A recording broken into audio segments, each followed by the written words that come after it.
Here's the thing about nostalgia. Nostalgia can be a powerful emotion. It can bring you back to your childhood, fun with friends, hobbies you used to enjoy.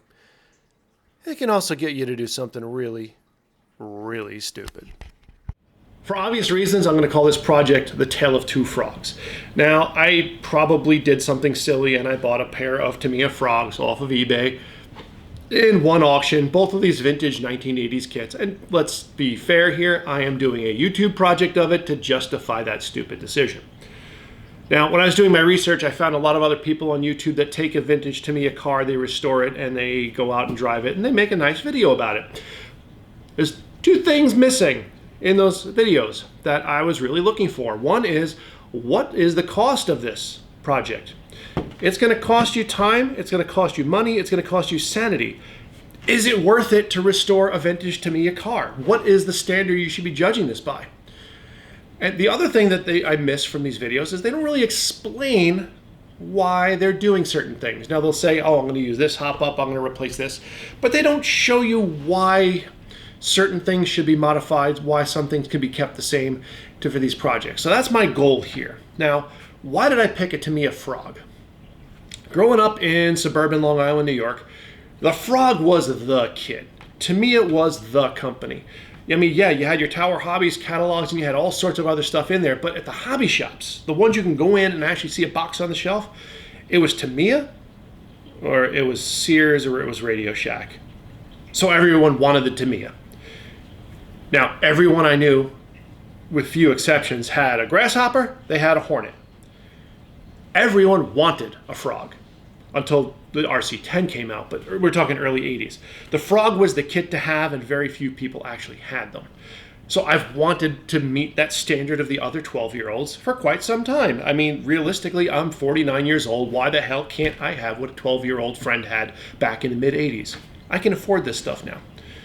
Now, for whatever stupid reason, I bought a vintage one, but we'll get to that later on. But that's why I wanted the Frog, because it tugs at the heartstrings. This was the one that youthful me wanted that I never had. I eventually kept with the hobby and bought other things, but I never had a Frog. I've always wanted one. I've never had one. So the two Frogs, though, what are we going to do here? Frog number one, I want to drive the cars I remember from back then. Minimal modifications of it. I might get a little bit better of a brushed motor, probably not though, but I'm going to bring this back to, with a few resto mod things, essentially what a reliable version of the original Frog could do. Now, yes, I am going to make a couple modifications to it. I'm going to ditch the mechanical speed control eventually. I might go with a little bit better motor, but I'm going to keep the spirit of the Frog, and I'm going to try to keep it pretty close to what you would drive out of the box back then, just more reliable. I also want to know what 2025 can get out of a Frog.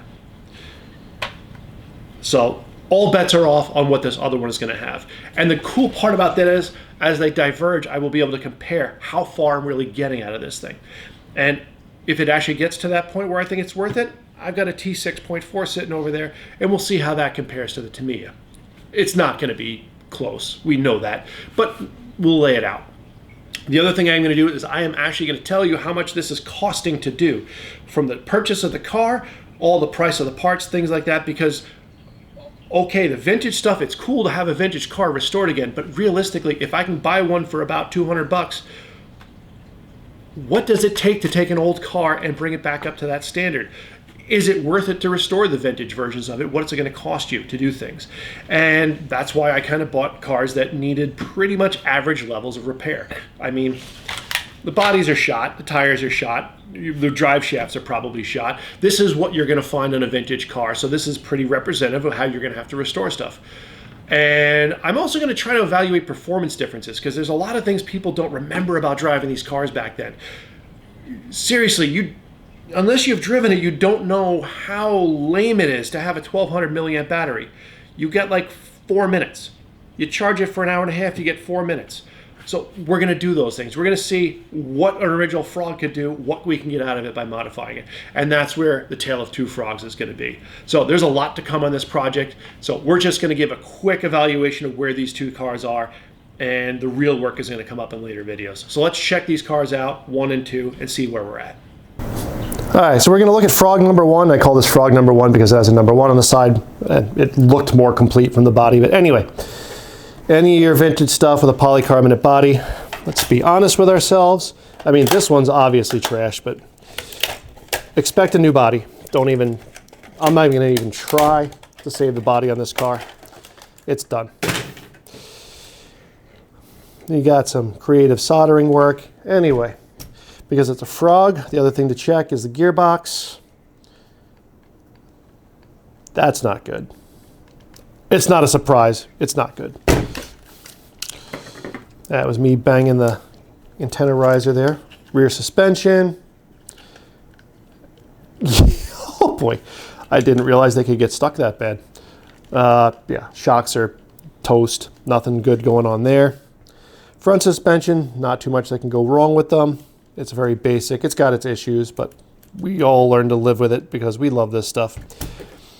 As far as completeness though, I mean, this car is fairly complete. It does have a Futaba receiver in it, matching Futaba servos. Everything looks complete. Servos do move fairly cleanly. Oh, it's got bearings in the front, and they're not terrible. Tires, of course, they gotta go. The wheels are grimy, but they seem okay. A little bit of play in there. That's all the stuff we kind of want to work on. Underneath, looks fairly complete. Battery door, let's see.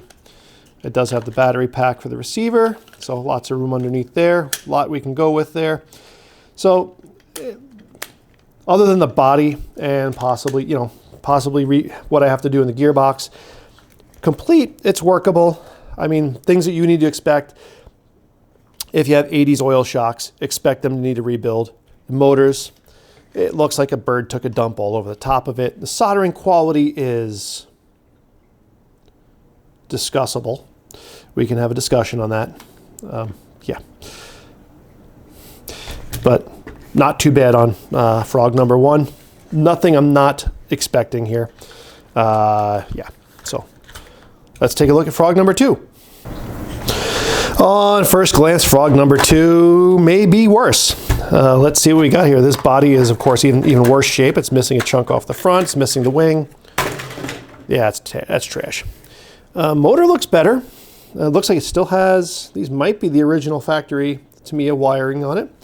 Suspension is much better, at least on the back. Front suspension looks decent. Your steering rods are not supposed to have scoliosis, but hey, it just wants to be like me. It looks like the bird that took a crap on the motor on the other car took a lot more craps on this car. That's going to be a lot of cleaning up. Tires, this car has lived a fun life. That's impressive to wear them down like that, but a lot of that happens because people drive these cars on pavement. Gearbox, ooh, not sure what's going on there. It does not, at least the differential seems better, but yeah, the gearbox is going to need work. Don't know what that means for the motor. Motor is cleaner, but clean doesn't mean function or not functional. Pair of Airtronics servos. This one does not have a radio that came with it, but does have the receiver. Wow, that is some good tape. Surprising. Pull the battery cover off, which is surprisingly intact still. No battery pack in there, but that's okay. I was not expecting to keep that in this car anyway, so not a worry. So realistically, not too different of a condition from the other one. Let's see. Bushings, front end bushings. So the original Frog did not have bearings in the front wheels. A lot of play there. The spin not bad on that tire. Wow, that's bad. This is going to need a lot of work in the front end, but again, nothing out of what I was expecting. Most of this is just dirty. It's going to clean up surprisingly well. That's Frog number 2. And let's take a look at the one other thing that I got going on with this project. And it did come with a radio. Honestly, if you see a project that has a radio, it tends to be more complete of a project because it's going to be parked as a complete set as opposed to something that's been dismantled. But here we have a Futaba Magnum Jr. Decent radio of the time. There's a lot of cool features to this one. It's not the fully loaded Magnum Jr. It doesn't have the additional potentiometers there, but in good condition. One thing you always check if you have a chance. Good, there are no batteries in here, which is great. You don't want something that's had alkalines leaking all over the place. I do actually have some plans for what I want to try to do with this radio. So I got some cool ideas with it. Okay, I guess that fits in pretty specifically. Back in the day, people with less money like myself, we had Airtronics radios. Never had the money for a Futaba. A lot of really cool adjustability on this. So like I said, I got some ideas for what I want to do with this radio. I'm going to try to keep this with Frog number 1 for as long as I can. So Frog number 2, we'll get a completely different radio. But yeah, that's what we got here. There you have it. That's the introduction to the Tale of Two Frogs. So we're going to see what we can do with these things, how we can get them performing better, either up to their original standard or what the modern days can do for it. Now, like I said, I'm going to break this down in a lot of ways to show where these changes influence things, how it modifies it, and what it costs, what it does. So I will say, I need to give a baseline on this. So the pair of Frogs here on the eBay, including shipping, $185 to my door. Gives me about 90 bucks each for these Frogs. And I will say, and that's part of what you got to really look at when you're going to get these vintage cars. What are they worth, and how much do you want to spend starting it? Don't know what a realistic value is. I do know that I was able to haggle to get these down lower, but even in good shape, I would not grab an original Frog for more than 100 bucks. I'm not going to lie, because I got to replace the body, I got to replace the tires. That's 40, 50 bucks right there or more. So we're already up to 150. New speed controls could be another 20, 30. So we're going to be hitting the price point of an original car. I'm sorry, we're going to be hitting the price point of a brand new in-box car pretty quick if you start at 100 bucks. That's for a Frog. For a Grasshopper or a Hornet, honestly, I wouldn't go more than 40 or 50. And that's if they're in really good shape, because same thing too. You replace the body, you replace the you replace the electronics, the motor.